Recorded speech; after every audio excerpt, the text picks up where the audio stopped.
Hello everyone, Stock Picks by Tim here, and today I'm going to go through Aquestive Therapeutics. We're going to go into the technicals, and then I'm going to hop over to see our buddies at Tipranks and look at what the analysts say, and go over the $28 price target, go over the $7 price target, and my thought about those analysts that are covering it. And remember that we do have a catalyst coming, and that's going to be the 23rd of December. The date that it'll either make or break this stock, December 23. Now that's going to be FDA approval or they'll get denied. And people are speculating that it could be sooner than that, but that's the deadline basically. So this is definitely going to get some hype building up. I've seen people talking about it lately. More people are getting into this one. But without further ado, let's get into this one. And starting it off with tip ranks, we've got a $16.33 price target, which represents a 322% upside. One analyst saying 28, a couple saying a low of 7, which brings the average to 16.33. I think that should actually be lower than that, and I'm going to show you guys why essentially. And now this is why I don't think the $28 price target holds too much weight. It was put out there by a Wedbush analyst that's rated at 2.5 stars, so I'd already knocked this one off the list, which would bring that average a lot considerably down. But take note that this 4-star analyst at the bottom of the screen here is rating it at a 7, so I do definitely I do hold more weight towards that one.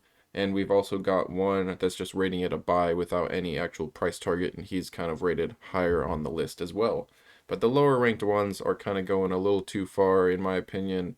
And this was the one that ranked it at a $28 price target. Now, a lot of the ratings were unsuccessful, about 1 in 3 were successful, but the average return was positive. So for every 2 that were wrong, 1 was right, but usually a slightly bit better than the 2 that were wrong. But take that as you may. Now, as for the one that rated it at a $7 price target, which is a lot more reasonable and a lot more possible, especially coming up to this FDA approval date of December the 23rd. This one here is a 4-star analyst ranked 1800 out of 7700, and it's Thomas Flatten of Lake Street. So he's got a success rate of about 1 in 2, but he's got a return of 20%. And I think this analyst's decision holds more weight because he also does typically analyze these kinds of stocks, these like biotech and pharmacy type of plays. So I feel like his decisions and his rankings are more accurate and more relevant to this sector here. And as a side note, guys, before we get into the technicals, just something to take note of. I pulled this off of their site somewhere. So our surveys show that 80% of patients surveyed are interested in PharmFilm, which is Aquestive's patented technology. But anyways, they're interested in PharmFilm, which replaces their current medical device, and 96% of the patients surveyed believe that PharmFilm would be easier to administer during an emergency situation compared to their current medical device. And they're talking about, in terms of like anaphylactic shock, things like that, when you have to take a shot into your body, people say this is kind of what they're referring to, that, it's easier just to take something that dissolves in your mouth and quickly gets into your bloodstream, not as quick as a shot, but still in enough time that you mitigate any emergency or having to go to the hospital necessarily. And hopping over at the technicals here, I think this is definitely in a buy zone where it's at. So downside risk, you're talking about around like 370 or so. So if you wanted to be patient, you could wait for it to come back just a little bit. But honestly, with this date approaching, I think it'll definitely be leading up into some hype and could start riding to the upside. We are almost up over that 10-day. Once that happens, it's a bullish sign, so you could keep an eye on that. But once you see some momentum coming to the upside, that could be a good time to jump on or even throw in some calls. I did get burnt on one of my calls, but I didn't give it enough time. I don't know what I was thinking, why I didn't give it into at least past December.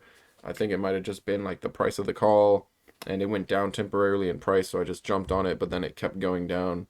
So I got burnt on that one, but I do have some shares, and I am thinking about placing some calls, ways out past that December deadline and that catalyst that's coming. Now, as for getting up to the catalyst, my plan is going to be to sell half of my position coming up into December, so maybe mid-December or so before the catalyst actually comes, and then just holding the rest through, whether it's positive or negative. But this is definitely a very polarizing catalyst, and I recommend some risk management here, especially like coming into December.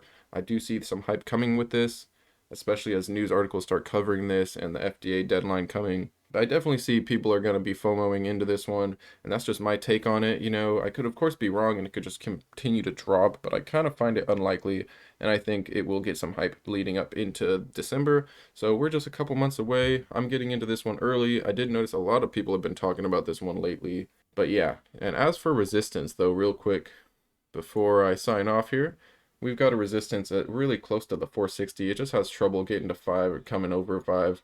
We did reach over 460 for a while just to take it back very quickly and try again and just fail. So I feel like where it's at in this channel, at least, that it's been in for a while, I feel like it's just in a good zone to buy. And, you know, buying at the bottom of this channel before we start coming to the upside, before we do work towards our 460. And I would also consider selling a small position up towards that 460 level just to lock in some profits, mitigate some of that risk. And, you know, that's just what I like to do here. But thanks again, everybody. Hope you got something useful out of this one. Keep AQST on your radar.